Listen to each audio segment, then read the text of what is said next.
Fuel immediately struck me because, and this is US focused, 900 billion to $1 trillion worth of downstream revenue changes hands every year. It's 24/7. It's extremely complex. No one's really thinking about it. As you said, like people just show up to a gas station and they pump their cars with gas and then they leave. But how does it actually get there? And how does that entire mechanism go from ExxonMobil down to, the Exxon gas station?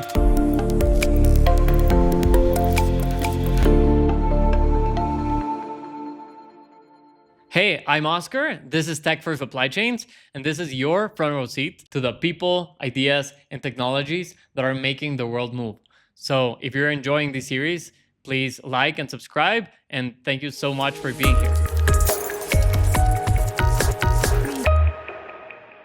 All right, welcome back to Tech for Supply Chains. So today here we have Moen from DashFuel. Miles, we're super excited to have you here. We're talking today about something that not a lot of people see, which is fuel, right? Where it comes from, how it's delivered, and the technology that's powering everything behind that. And yeah, we're super excited to have you here. Why don't you tell us a bit about yourself?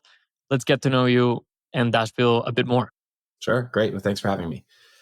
So my journey, very briefly, I started my career at Deloitte doing strategy consulting. And then I quickly moved over to Bridgewater Associates, which is a hedge fund out in Connecticut. And I made the jump because I wanted to get into a company and be able to have an impact at an individual company level as opposed to sitting at the strategy level. And I spent almost 8 years at Bridgewater and saw a variety of different parts of the place. I was in recruiting for a little while. I was in our trading team as a program manager. I then managed our entire front office investment technology program before moving into our analytics teams, managing our commodities, equities, and machine learning teams. And then I moved ultimately into product management, which was where I was before I left.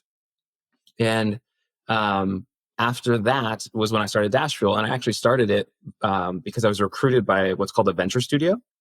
And venture studios incubate problems, and then they find founders who can help run them. And so the venture studio that I was a part of was called Fractal. And Fractal had, when I joined, about 15 different vertical SaaS problems at the time. Some of them were, for me, less interesting. Think like dentist billing software, which, is someone's passion, but was not mine. But fuel immediately struck me because, and this is US focused, 900 billion to $1 trillion worth of downstream revenue changes hands every year. It's 24/7. It's extremely complex. No one's really thinking about it. As you said, like people just show up to a gas station and they pump their cars with gas and then they leave. But how does it actually get there? And how does that entire mechanism go from ExxonMobil down to, the Exxon gas station? And then I think the dynamics of the industry were compelling from a, competitive software perspective and some of those things, which we can dive into. But ultimately, that's what led me to launch the company. And we've been going for 3.5 years now. That's great to hear. It's definitely not the ordinary path where you had experience in that particular domain, saw a problem, and work your way up from there. So why don't you tell me a bit more about what you learned working in Deloitte and in Bridgewater that allowed you to connect the dots?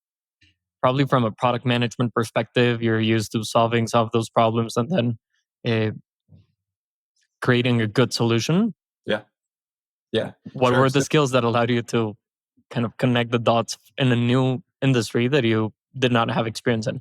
Yeah. So I think both between Deloitte and Bridgewater, the thing I really loved to do was understand the problems that a business or an organization is facing, and then understand what is the technology and or processes that we can bring to bear to solve those problems, right? Because you need the combination of the two things. If you don't understand the problem, you're not going to solve the right thing, or certainly not in the optimal way.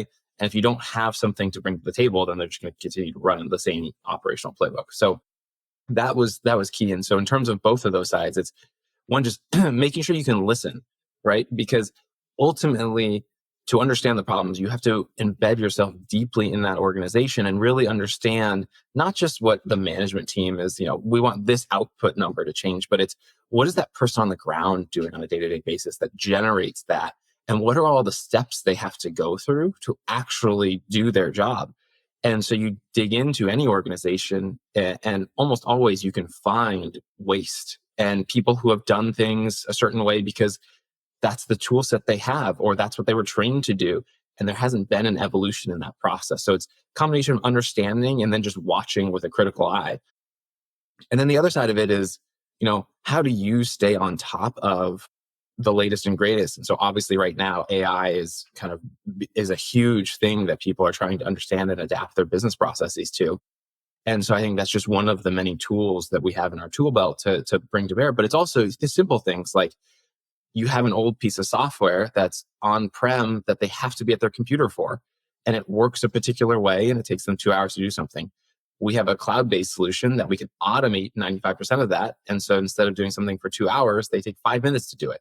Right. And so it's watching that current flow. What can we automate? How do we make sure that they can review all of that output ultimately to get them the same or better outputs at hopefully a fraction of the time or cost? I want to understand the problem that you saw a bit more. So you mentioned a lot of manual processes and disjointed systems.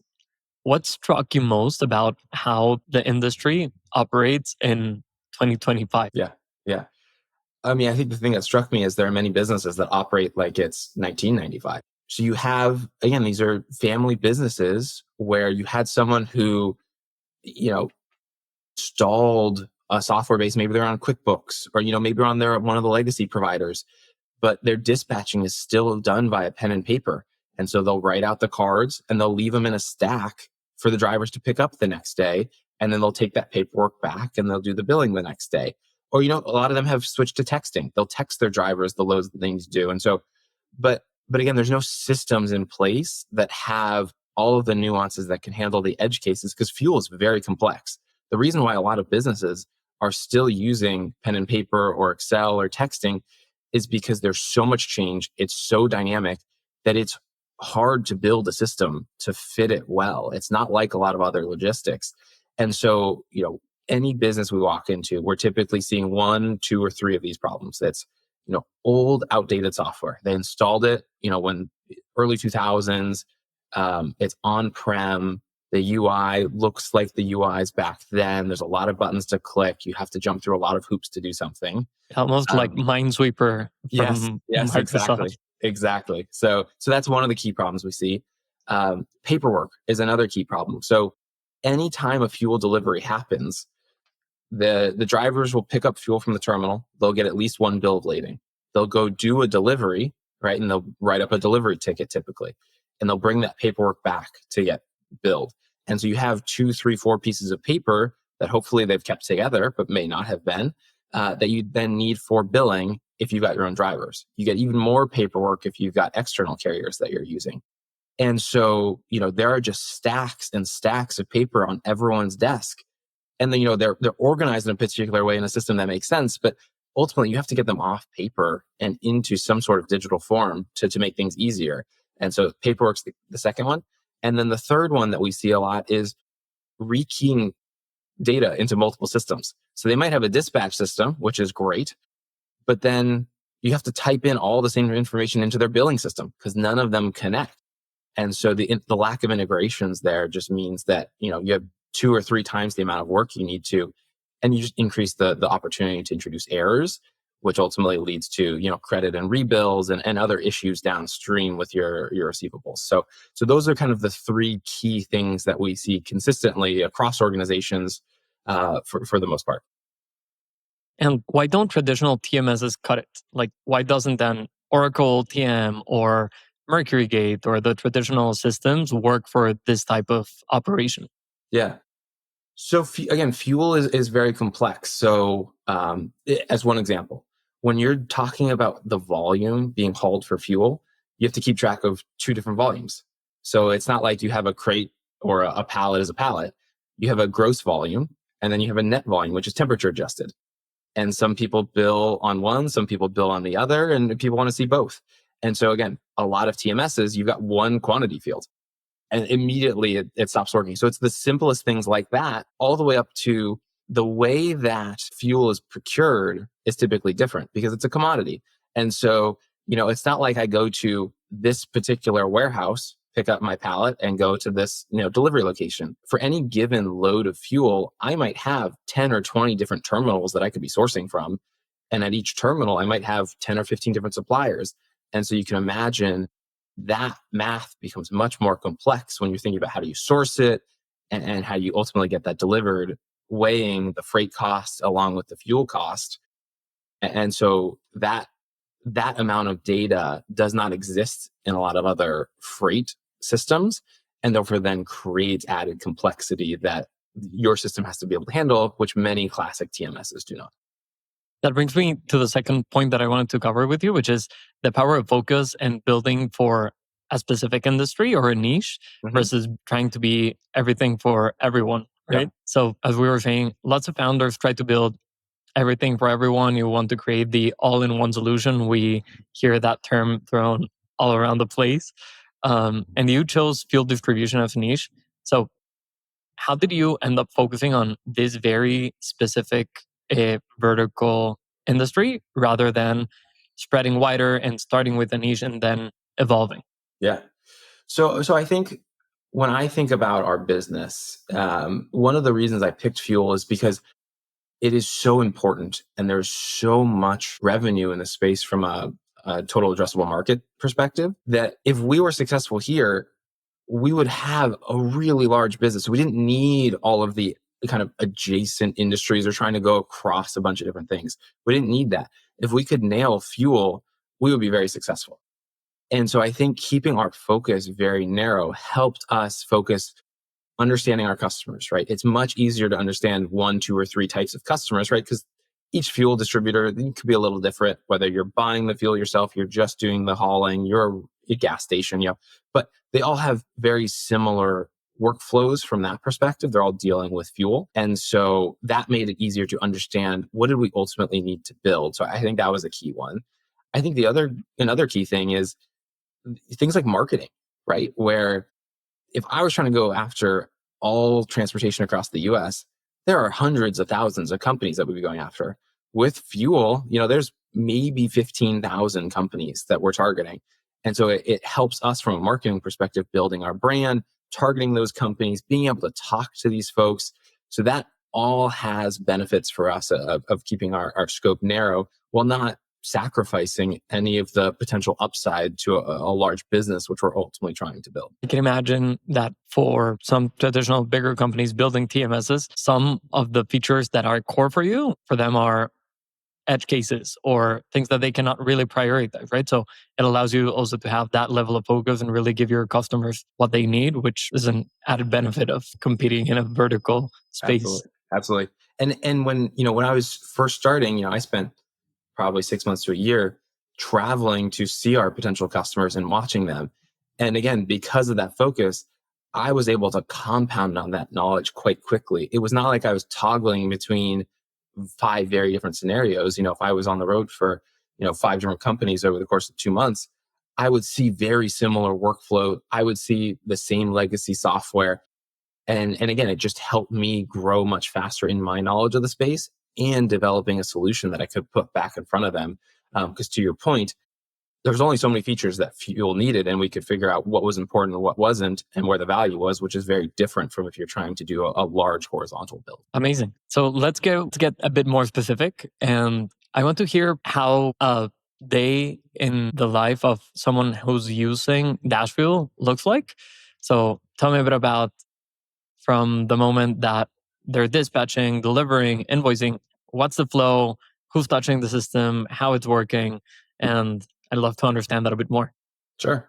So we have a couple different customer types. So I'll focus on wholesalers for now, because that covers kind of the most wide variety of our use cases. Typically drivers could be starting overnight, right? So drivers could be running 24/7. A lot of them are starting at 4 a.m. or something. So they're jumping on the mobile app, they're getting their loads, and they're starting to go pick up the fuel and deliver it. Dispatchers are coming in early as well to make sure, are we missing any supply? Did prices change in a way we weren't expecting? Do we have to adjust any of those loads? Another thing would be they're looking at the stores themselves, or the tank monitors they have. is anyone running out of fuel faster than we expected? Or is anyone not consuming fuel at the rate we expected? So they actually can't fit a load. So they're adjusting those schedules to make sure that they don't, run afoul of any issues that could be there. And so that's most of the morning, is just playing catch up from overnight, making any adjustments needed, and then keeping an eye on the markets to figure out what are fuel prices going to do. So because, prices come out 2, 3, 4 times a day, depending on the wholesaler, you might get price changes at noon. You're definitely getting price changes at 6, and you might get them at midnight. And so if that noon price change is going to go up, you might try and pull more of your loads forward to try and, save yourself a couple pennies, which is, could increase your margin by 20, 30, 40%. So a single penny saved per gallon is a big deal in this space. So Crazy that's, to think how the spot market affects yeah. that much. Oh, It's absolutely. a few Absolutely. pennies here and there really can move a company's margins. Right. And so, a week and a half ago, as the Middle East conflict was growing, we saw price jumps of 15, 20 cents at a time. And so people were extremely focused on making sure they were on top of the markets. They were making sure that they were buying the fuel they needed, making sure that their drivers are not pulling the wrong fuel. And so that was an extremely important and critical time to be, again, all over the kind of intraday pricing changes. So that's the morning. Afternoon is when they start thinking about kind of building loads for the next day. So they'll check their tank monitors, understand where do we expect fuel levels to be at 5 a.m., 9 a.m., noon tomorrow. So what should we be building? At the same time, they're looking at what do their salespeople sell, and so they're looking at those loads. How do we price those loads? How do we source those loads? And then they're as 5, 6 rolls around, they're making sure that their drivers for the next day have their schedules. And at 6 p.m., typically, a lot of folks are then sending out quotes for the next day. So they'll start to get those quotes out to their customers who can then add more loads.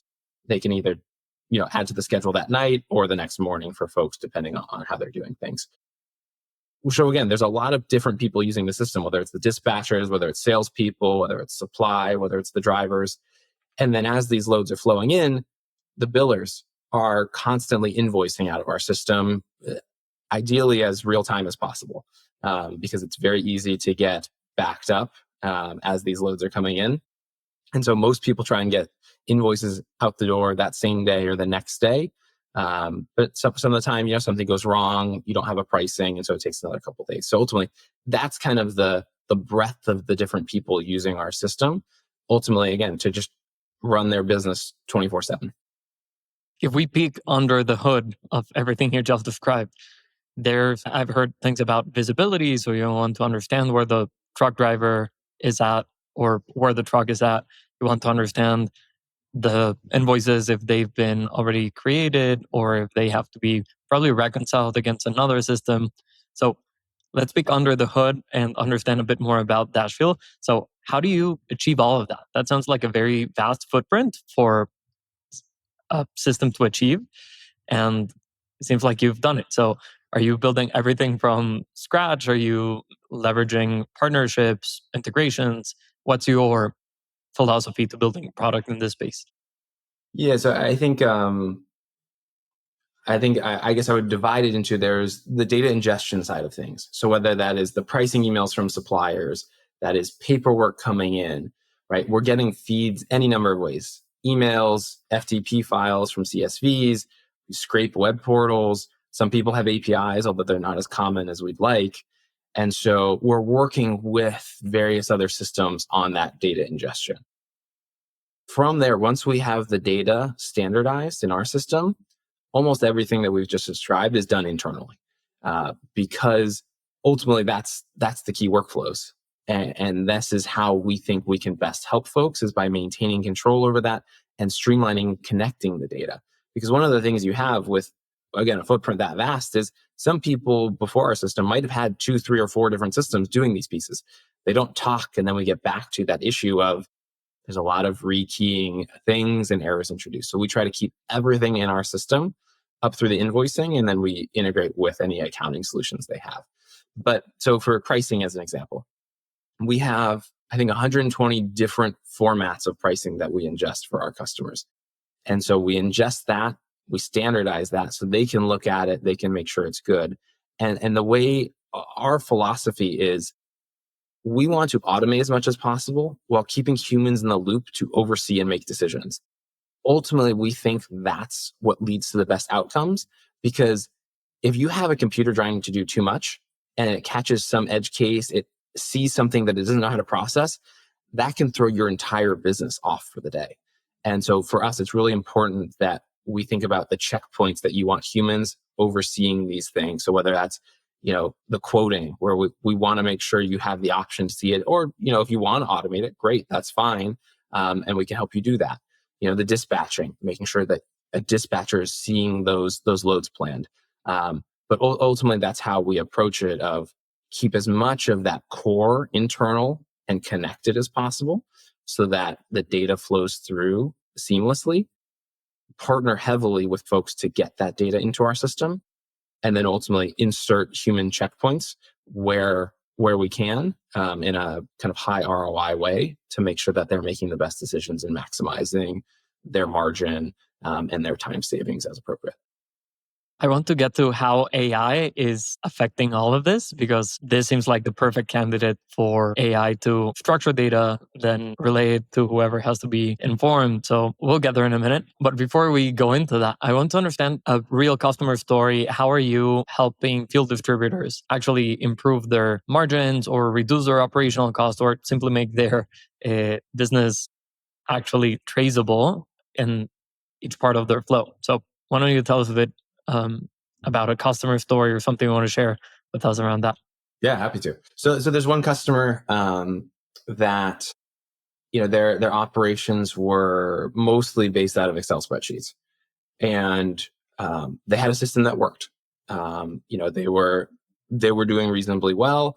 They had happy customers, but ultimately they felt like there was more of an opportunity than they were taking advantage of. And so um, we installed our system, and they were using all of the pieces. So the quoting, supply management, the dispatching, up through the invoicing. Although we don't actually send their invoices, we send it to their accounting system. So what they found very quickly was they were able to quote their customers more dynamically, right? Because before, they would just get all of these emails, they would type them into an Excel spreadsheet. They were only really looking at the core prices as opposed to all of the prices they were getting. They just knew, in general, this supplier is giving us pretty good pricing, so we'll typically use them, and they've got enough volume for us. But what that meant was they weren't using the best pricing possible. And again, we go back to a couple of pennies makes a huge difference. And so ultimately, within a couple of months of having shifted to our quoting system, they were able to get quotes out much faster. Their quotes were more competitive, and they were able to take advantage of some of their supply that they weren't before. So ultimately, their net profit for the business increased substantially. It more than doubled. That's So exciting. Well, yeah, it's a so that big was a number. combination, again, great management by them, but also using our system effectively to go faster and get the best pricing possible, and taking advantage of what they already had. They already had great deals in place, and the opportunities to make that work. And so we added, again, a little bit of our sauce, a lot of hard work from them, and we also increased their volume, which helped drive that as well.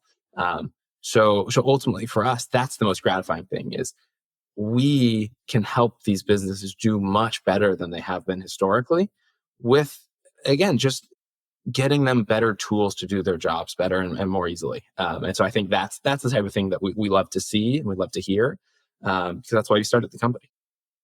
Amazing. I think that's really exciting. So 2x in profit is a big number, and I think it definitely paid for itself. How if I'm someone in the audience here, I'm probably thinking about, I know that I have areas of improvement in my operation. I know that I have not the best tech stack available right now, but also, how do I go about creating an ROI case that actually gets approved by the the company, right? By my boss or whoever's actually looking at this. Because at the end of the day, it's down to ROI. Well, So yep. have you seen any best practices, or how have you seen some of these companies evaluate your software and how those can impact their ROI calculations and how they can actually create a compelling business case? Because I think that's what holds a lot of companies back, right? It's either bandwidth because there are lots of other competing priorities, or there's no clear way to prove the ROI, even though I have like a loose assumption that it will make my workflow better. Yep. Yeah. So I'd say there's a couple different things. So um, when we think about the literal ROI, right? So we're thinking about what are the aspects of the business. And so for us, again, we think about supply and managing supply, whether that's quoting or purchasing of the fuel. There's the dispatching itself, and then there's the invoicing side of things. Um, and so those are kind of the three broad buckets we're dealing with. And then with each of them, there is how can we improve our revenue? How can we decrease our cost on the kind of the purchasing of the physical good? And then how can we save time and reduce mistakes? So that's kind of the four big buckets that we're thinking about. And again, with each of those, you're just, what are the things that you've had happen? Pick the last month. How for fuel, you know, um, how many times could we have sourced something better than we didn't, and how much did that cost us, right? So we have something we call the after action report, which is we could tell you, listen, yesterday you lost $12,000 on these 8 loads because you didn't make the optimal sourcing decision, right? So that's one key one.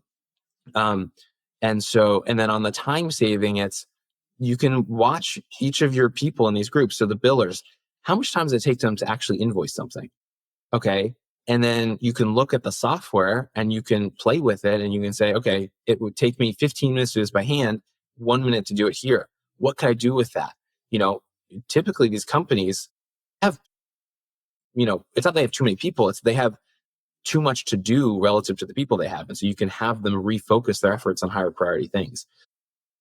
And then also just, on the mistake side for fuel, okay, your driver went to the wrong station or dropped the diesel in the gasoline, right? Those are tens of thousands of dollars of mistakes. And so cutting out a couple of those pays for the software itself. So I say that's part of it, just understanding your business. Then the second part is know what you're signing up for, right? So a lot of legacy providers, you will pay 50, 100, $200,000 in implementation fees before you're even allowed to use the software. And for us, that's not the way we operate. We only have implementation fees for custom development. And so you don't pay anything up front to get started, and then you pay quarterly or annually after that. And I think so, pushing back on the structure and what you actually require for payments. Now, when you're an enterprise company, obviously you're going to pay for implementation because you're going to need more help and more customization. And there's just, that's a level that comes with it. But for a lot of smaller or mid-sized companies, they don't need that. And so that's the second piece, is just understanding what are you getting yourself into and how can you tip the scales in your favor by going with companies who are, again, more modern, easier to set up, faster to set up, and aren't going to charge you these implementation fees up front. And then the third thing is, if you're worried about it, how can you get opt-outs? So for us, some customers might start with a 1 year if they're uncertain, and then within 6 months, they're signing a 3-year deal for us because they love it. Other companies, they might offer free trials or something like that. So for us, we don't do trials or anything because it does take some investment to set up. But some companies will offer free trials. So that's another great way to tackle that and to, again, prove out that use case. So I'd say those are kind of the 3 ways that I would think about trying to make an ROI case for investing ultimately in software that will pay off. That's great advice. Yeah. Things that really stood out, like what are the levers that you can pull to actually drive those numbers that you want to see? And then trying to minimize the downside for that investment, right? So if you want to opt out in some time, if it's really not working, then how can you minimize the damage and Exactly. get that into contract? Yes, exactly. Excellent. All right. So let's go into best practices and how someone can really start getting value out of DashFuel. So someone skeptical, maybe curious to see if it can improve their operation. What's the best way to get started with DashFuel, or see if you actually need the solution? What would you suggest? I mean, ultimately, it's talking to us, right? So for us, um, the things we're going to talk to you about is we really want to understand what are your needs, what are your pain points, what are your current workflows, because we don't want to sell you something that you don't need. That's the other thing that I think people forget is, at least in our case, if you're not going to be with us for a while, we want to get you to the right solution. And so if it's not us, we know everyone in the space. And if you're looking for, listen, you need to replace your tank monitoring system, but you also need those hardware monitors. Great. We want to tell you that here's, based on our customer base, these are the 3 or 4 folks who have good, solid hardware, as an example. And so I think for us, it's really important that we are working with folks to make sure that they end up at the right place. And we've done this with multiple companies where it's like, we're not the right fit for you. Here are the right fit. And please go talk to them and we'll make introductions to them.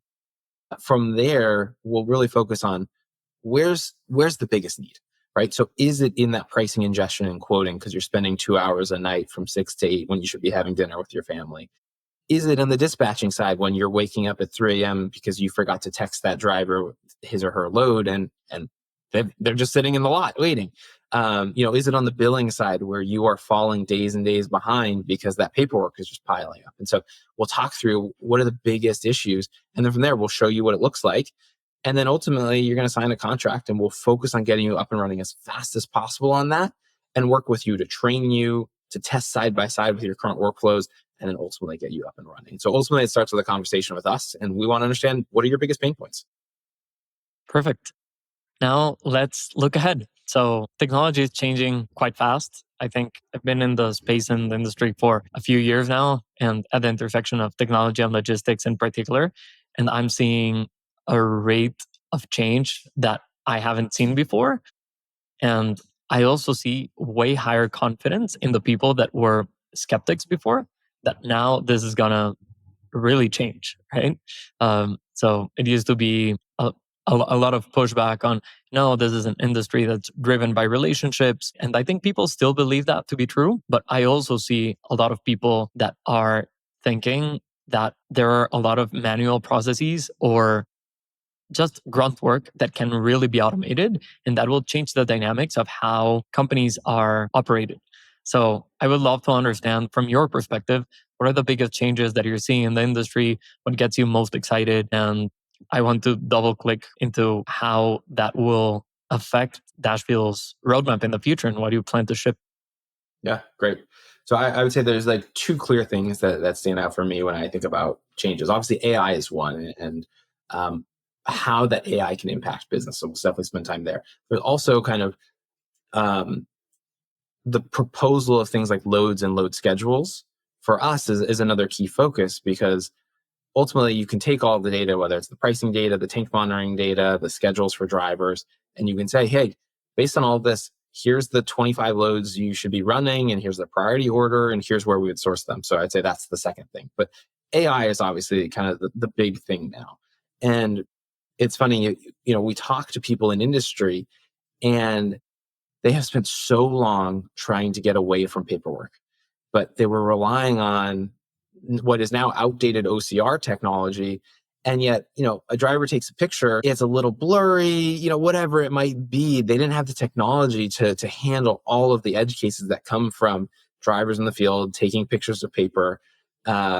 And that paperwork being one of hundreds of formats, because no terminal has the same format, and so it's like slightly different, and the products are called slightly different things, and so there were just way too many edge cases to handle.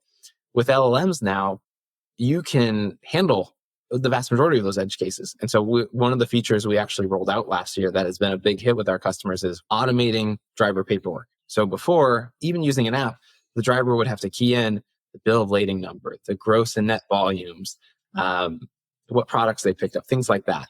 And now for us, they just take a picture, but we use kind of inbuilt scanner technology, the same thing that, bank check scanning would have. It reads the bill of lading like you or I would and populates all that data for them. So they're just confirming it, and then away they go. And so it's funny, when we first built this technology, we were getting 80% roughly of the things right. And we were comparing against what the drivers were putting in. And we looked at the things we were missing, and I was like, oh no, actually 20% of the time the drivers are doing something wrong. right? So what? It's an extra zero at the end of something, or they accidentally typed the wrong number in the bill of lading number because it's 9 digits. And and so we're like, oh, okay, so that's not our benchmark anymore. It's like, what is 100% accurate? And so we're pretty close to it. Obviously there's always edge cases that we don't quite get right. So we don't say we're 100%, but we're pretty close. And now the majority of the mistakes we have are, the driver takes a picture of the kite at a terminal instead of the bill lading. And it's like, well, not much we can do there. But again, that elimination of paperwork is one of the key use cases for AI that I think has surprised a lot of our customers who remember even 2 years ago, they were like, oh man, that's never going to work. Like, it's too hard. My drivers are never going to be able to do it. And it's like, now they're all scrambling. They're like, when can we turn this on? We want this on immediately. And so I think that's been one of the big use cases is kind of, again, applying AI in that way for the paperwork to handle the edge cases they weren't able to before. Yeah, to solve actual human problems, right? Yeah. I I've seen this like for the past 10 years, there were lots of digital freight brokers, at least from where I have the majority of my experiences in people trying to force apps to get people to do something or forcing a different way of working. Feels like AI now really gives you that flexibility to input the data in whatever way you want, whether that's a document, whether that's voice, whether that's a phone call or an email. You can actually extract the information that's valuable in whatever format and helps you structure that unstructured data into your system. So you don't force people into working a specific way. You can actually adapt to all of the different uh, processes and different policies that different companies have, which I think really moves the industry forward because what we have seen is you have an app and okay, that gets you to 50% usage, right? And then the other 50% is still email. That's still maybe even EDI, right? Like it's so fragmented. Now you have a technology that allows you to centralize everything without forcing people to change their ways. And I think that's very powerful. I agree 100%. I think there's obviously the use of AI in the literal application itself, but there's also the use of AI to do more development and enable some of the things you're describing. And so, for us, a new pricing format will be sent out by a new supplier, and I can update our pricing adjustments within half an hour to accommodate that, right? That would have taken me, I'm not a strong developer to be clear, but it would have taken me a couple of days to do before.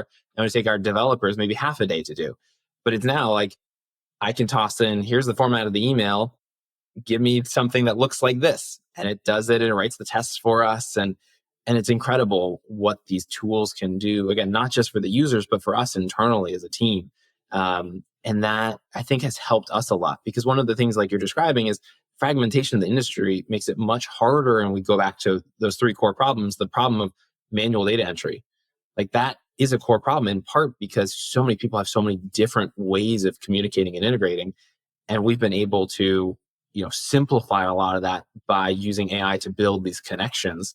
And so I think it really has helped as we continue to grow and connect with more and more partners. Yeah, I'm excited to see what comes up in the past 3 years. I think since the release of GPT-3 to now, the rate of change has been amazing. I think this will only keep evolving. And I think we have not built the best products yet. I think that is super exciting when we think about what are all the capabilities, right? We have so much data that's unstructured that can be structured, that if you throw compute at some of that data, you can probably find patterns that a human wouldn't be able to find, right? And find some insights on how to procure better, how to do better routing, how to do better supplier management. So I think it's still the early days of using AI in supply chain, particularly in logistics. So I will be super pumped to see what you come up with in DashFuel.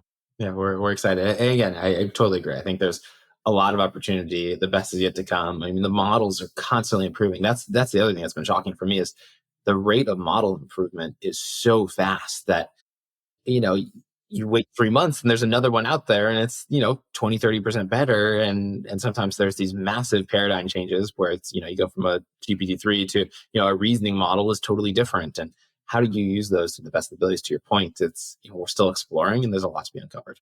And I think that that's another big learning, right? As you think about your roadmap for your company as a shipper or as a distributor, or if you're thinking about enabling new processes through AI, how do you become model agnostic so you can always plug into the latest and best model out there, right? Because it's a race out there. It's Mhm. Google, it's Microsoft, it's OpenAI, it's this other frontier labs. So I think that gives you optionality and allows you to take the best model that will win or that will win for the next 3 months at this Right. rate.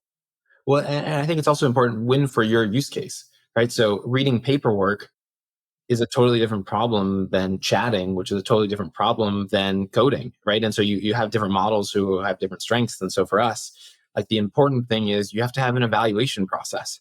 So I can, we run, we have hundreds of examples that we've, handcrafted of here's what the input is and here's what the output should be. And so we can quickly test, does you know, Claude 4 Sonnet beat Claude 3.5 Sonnet on our existing with our current prompts? Or do we have to tweak something? Or how does ChatGPT 4.1 compare to 4.0? Right. And so that evaluation set for us has been a really critical part of how we develop with AI so that we know when are we making improvements versus no, when are we actually going to have issues and we shouldn't upgrade. Amazing. This conversation is super fun, but we need to wrap it up. So, Miles, final question for you. As a founder, you typically have a contrarian point of view in the world that not many people agree with. Can you share with us one or two contrarian views of what is something that you firmly believe in the industry or in how tech is evolving that other people don't really agree with or that don't see as clearly as you do? Sure. I mean, this is